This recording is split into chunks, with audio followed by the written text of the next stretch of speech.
wasiirka maaliyadda xukuumadda Soomaaliya Cabdiraxmaan Ducaale Beele oo maanta shir jaraa'id ku qabtay xarunta wasaaradda maaliyadda ayaa ka hadlay halka ay marayso daabacaadii shilinka Soomaaliga ah ee cusbeyd Soomaaliya iyo cafintii deymaha lagu lahaa dalka Soomaaliya. Wasiir Beele ayaa shirkiisii jaraa'id ku sheegay in dowladda aysan ku filnayn isla markaasna aysan haysan tiirarka tahay kaalmada wadamada kale. Wuxuu sheegay in lacagta cusub qorshaha lagu daabici lahaa uu maqan yahay marka ay dowladaha u bandhigaanna waxa ay ku soo helaan dhaqaalaha ay ka soo helaan ku dabaraan mushaarka ciidanka hay'adaha dowladda iyo mushaarka shaqaalaha dowladda. Wasiir Beele ayaa codsaday in aan lagu celcelin su'aasha ku saabsan daabacadda lacagta cusub oo uu sheegay in ay wax yaran tahay lacagtii lagu soo daabici lahaa lacagtaas. Waxaana uu intaas raaciyay in ay danta ku kaliftay in uu waqti cayimi waaye uu sheego. Waxa wasiirka uu sheegay in lacagtaas oo cadadkeedu dhan yahay 42 milyan oo dollar aysan hadda kala bar hayaan, inta kalena uu ku dadaalayaan sidii loo heli lahaa. Sidoo kale wasiirka maaliyadda Soomaaliya ayaa sheegay in ay muddo qaadanayso sidii loogu cafin lahaa deymaha Soomaaliya lagu leeyahay dalalka caalamka, isaga oo ugu dambeyntii ballan qaaday in dhammaan sanadka 2019 ay Soomaaliya heli doonto lacag cusub oo ay iyadu leedahay. Ra'iisul Wasaaraha Soomaaliya Xasan Cali Kheyre ayaa xafiiskiisa ku qaabilay wasiirka dowladaha arrimaha dowladda Ingiriiska ee u qaabilsan arrimaha Afrika Andrew Stephenson. Ra'iisul Wasaare Kheyre iyo wasiirka dowladaha ayaa ka wada hadlay adkeynta xiriirka labada dowladood, horumarka laga gaaray siyaasadda iyo dhaqaalaha, iyo taageeridda dowladda Ingiriiska Soomaaliya dib u heshiisiinta. Ra'iisul Wasaare Xasan Cali Kheyre ayaa dowladda Ingiriiska ugu mahadceliyay taageeridda iyo isgarab istaagga dadka iyo dowladda Soomaaliya.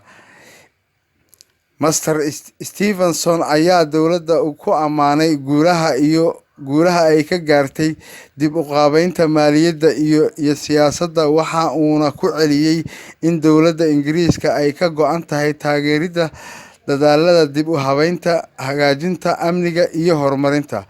Dowladda Ingiriiska oo ka mid ah deeq-bixiyayaasha qaybta ugu weyn ee ka qaadata taageeridda dadaallada dib u kaabayaasha dalka ay la xiriirtahay soo jireenka qotada dheer, waxaana uu la leeyahay dowladda federaalka Soomaaliya.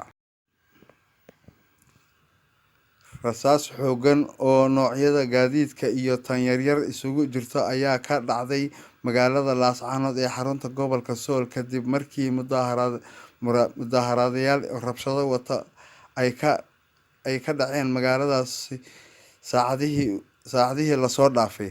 Rabshadahaasi ayaa ka dambeeyay kadib markii ciidanka booliska ay dileen wiil dhalinyaro ah muddo haatan 3 maalmood laga joogo oo ilaa haatan meydkiisii u yaalo isbitaalka Qaboojiyaha.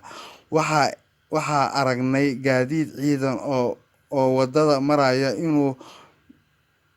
uu meheradeeda hortiisa ayaa uu ku jiray, waana sii eegay anoo shakisan, waxaana ay markiiba bilaabeen rasaas xooggan oo ay dhinacyada magaalada uga xigta ku furayeen. Waxaana markiiba xiray dukaankayga, waxaa yiri nin ganacsato ah. Waxaan isku dayay inaan gurigaygii u miciinbido, waxayse adkaatay oo dhinac walba ay yaacayaan igaga yimid dadkii mudaharaadayay.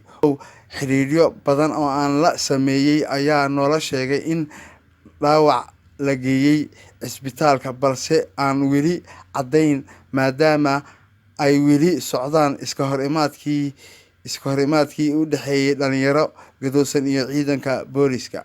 dhinaca kale waxaa la sheegaya in ay rabshado baansiinka kusii hurisay kadib markii nin kale oo la sheegay inuu maxbuus ahaan u dhaawac uu ciidanka kasoo gaadhsiiyey uu u dhintay. Wixii kasoo kordhana iyo jawaabaha ay mas'uuliyiinta gobolka ka bixiyaan dib ayaan idinka soo gudbin doonaa, iyada oo waqtigan Hotel Caruusa oo ku yaala waqooyiga Laascaanood kulan uga socda eheladii ninkii ciidanku dileen iyo maamulka gobolka. Haddana kusoo dhawaada akhbaaraadkii dibadda.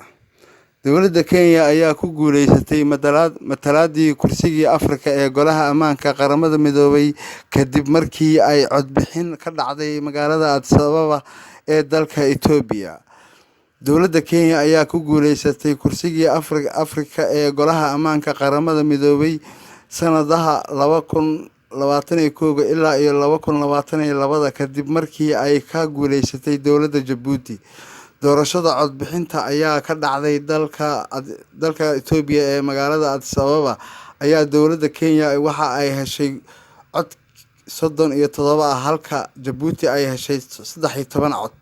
Waxa ayna sidaasi dowladda Kenya ku matalaysaa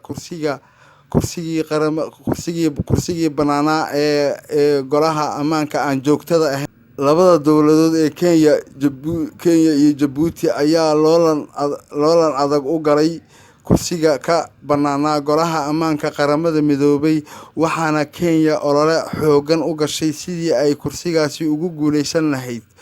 Dowladda Soomaaliya ayaa codkeedii ku taageereysay dowladda aan walaalaha nahay ee dalka Djibouti, waxaana ku guuleystay kursigii dowladda Kenya.